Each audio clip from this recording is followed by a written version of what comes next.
My pranams to all Atmajyotis.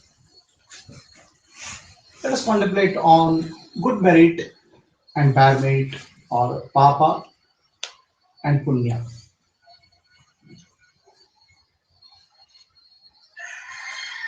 So good merit and sin, or I can say. We have transaction in the world, right? I do something good for others, or I injure, I cause harm for others. As per the law of karma, whatever you do to others will come back to you. So what you do to others, if you do something good, good will come back to you. This is called punya.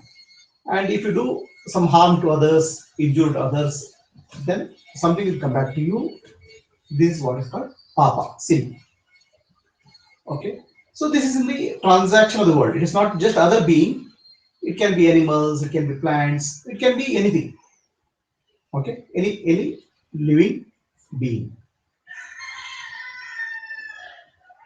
Then there is other type of activity which you do. Something which you do for upliftment of ourselves, self-realization, God realization. So this comes under the category of sukarma or good karma. And something where we deny the existence of higher consciousness, higher reality, inner self, it comes under the category of dushkarma. So papa punya has to be experienced in this world, right? I have some relationship with somebody. I give something to somebody. I give something to the person, either good or bad, and then something will come back to me. So this has to be experienced in the physical world.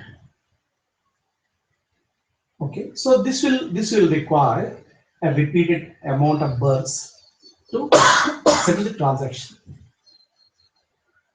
If you think that this papa punya is a transaction, it's not so. Really, it's a mental or subconscious impression. Whenever I do something to others, there's a deep impression in us. It's like a record in a accounts book. I have to give something to somebody and I have to receive something. Okay, it's like a double entry account book.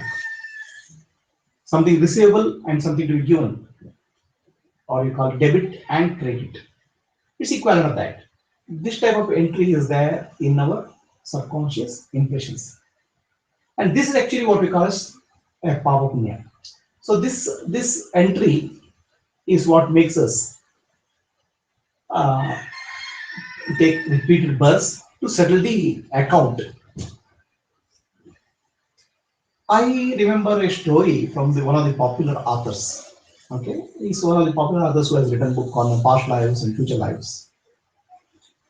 He is a psychiatrist who does hypnotherapy for recording in the past lives of the people, and it is a therapy. Um, he interviewed a couple of patients. A couple of patients came to him for therapy, and he found two patients had a related past life. In this life, in the current life, they are not related. But in 2 3 lives in the past life, they seem to appear to be closely related to each other. In one life, the one of the persons was a master, and the other person was a slave. So it's a goldsmith's factory where the gold ornaments are made. So the master is a goldsmith, and the servant is a worker there.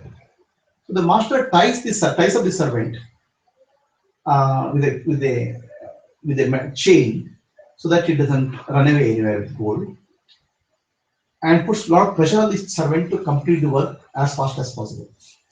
If the servant doesn't complete the work quickly, he brands the servant with hot iron. So he tortured the servant like anything. Looks like in the next life, The roles are reversed. The servant becomes the master, and master becomes the servant. The servant is a farmer now. In the next life, he is a master as a farmer, and the farmer life master has become a servant now. This farmer ties up the servant for ploughing the field instead of a buffalo or bullock. Okay, he uses the servant for ploughing the field, and he beats him with whip. So, for past life, the master used to torture the servant, and this life, the servant becomes the master and tortures the servant. So it looks like this continued for 3 lifetimes, and psychologists noted noted the records of both the people over many settings.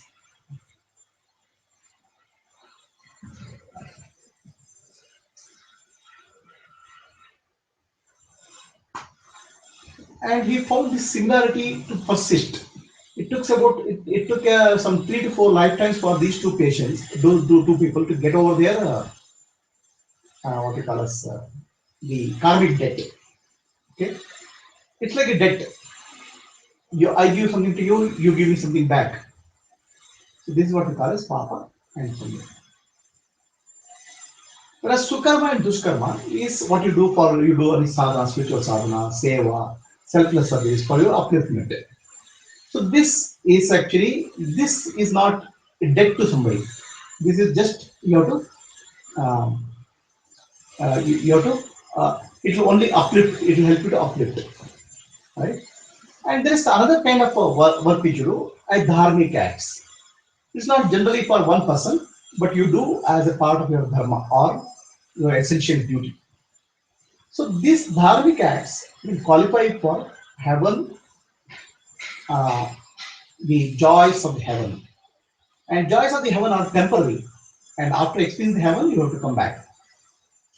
Whereas the whereas the adharma which you do, it's not in specific some person, but overall as your duty, as a part of duty, you don't perform according what is required of your duty, then it becomes adharma. In which case, it can qualify to hell. Whereas your earthly transaction has to be settled in the earth,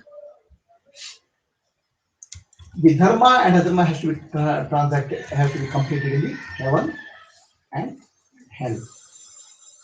Whereas Sukarma and Dushkarma has to be settled, has to be continued. Um, for, will continue in the earthly plane as as your sadhana. If you have done Sukarma, you'll take birth in a place where you can continue your sadhana and get uplifted. If you have done Dushkarma, you can fall back in your sadhana, or you can possibly take animal life forms. This is the uh, Papa, Punya, Sukarma, and Dushkarma. Any questions?